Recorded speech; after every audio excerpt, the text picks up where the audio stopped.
Queridos irmãos, neste momento de prece, em que nosso espírito se regozija com a fé que nos inunda, tenhamos a certeza de que os amigos espirituais, mentores da Casa de Fabiano de Cristo, estão conosco, ajudando-nos a percorrer o caminho de nossa existência neste planeta de provas e expiações, e nos legando todo o seu amor e sua benevolência, que são como bálsamos curativos para as nossas dores.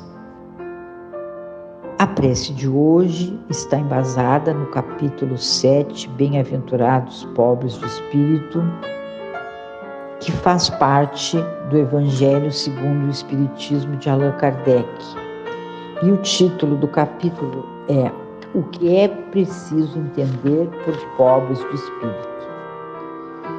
E aí, o versículo trabalhado é os mistérios ocultos aos sábios e aos prudentes, de 7 a 9.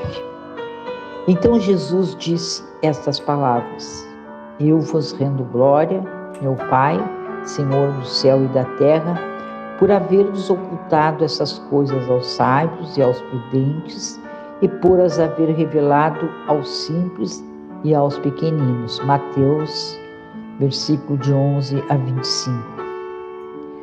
Pode parecer estranho que Jesus renda graças a Deus por ter revelado essas coisas aos humildes, aos simples e aos pequeninos, que são os pobres de espírito, e de tê-las ocultado aos sábios e aos prudentes, mais capazes, aparentemente, a compreendê-las.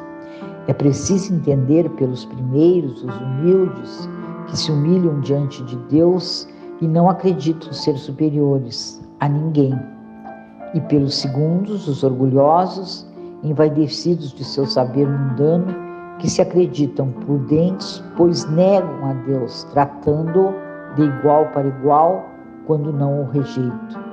Assim acontece com as grandes verdades reveladas pelo Espiritismo. Alguns incrédulos admiram-se que os espíritos façam tão poucos esforços para os convencer. É que eles se ocupam dos que buscam com humildade e de boa fé a luz, ao invés daqueles que acreditam possuir toda a verdade e pensam que Deus deveria primeiro provar-lhes que existe para poderem aceitá-lo e ficar muito feliz em conduzi-los a Ele. Então, esta parte do Evangelho, ela fala na questão da humildade.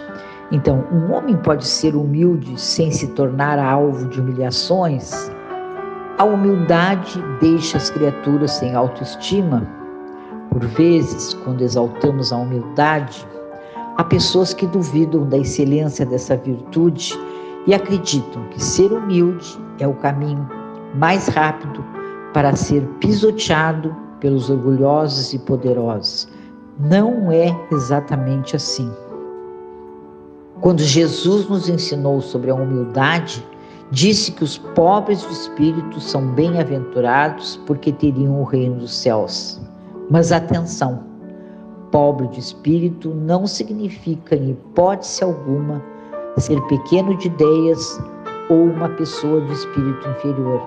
Ao contrário, ser pobre de espírito significa simplesmente ser humilde, carregar dentro do peito um coração capaz de não se envaidecer facilmente.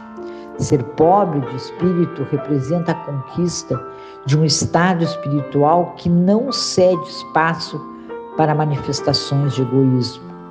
Ser pobre de espírito é buscar um estado espiritual sem orgulho, sem soberba, sem vaidade. Você já notou que há pessoas que se acham superiores às demais? Essas acreditam que Deus deveria lhes conceder privilégios e condições especiais. Esquecem que Deus é Pai de todas as criaturas, que faz nascer o sol sobre bons e maus e faz cair sua chuva sobre justos e injustos. Somos todos seus filhos queridos e nenhum de nós se perderá. O pobre de espírito é aquele que é capaz de olhar para todos os seres humanos como seus irmãos. É um homem de bem, asserenado pela certeza de que todas as pessoas são profundamente interessantes e dignas de respeito. A pessoa verdadeiramente humilde não se considera superior nem inferior a ninguém, pois vê em todos um universo de inteligência e de beleza.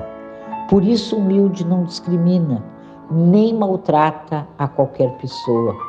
Para ele, ricos e pobres, inteligentes e obtusos, bons e maus, são, antes de tudo, filhos de Deus. As diferenças são decorrentes apenas de seu estágio intelectual e moral. Um homem assim é sábio e certamente vive tranquilo. O homem verdadeiramente humilde não se orgulha de seus bens, de sua riqueza, de seu patrimônio intelectual ou de sua boa aparência.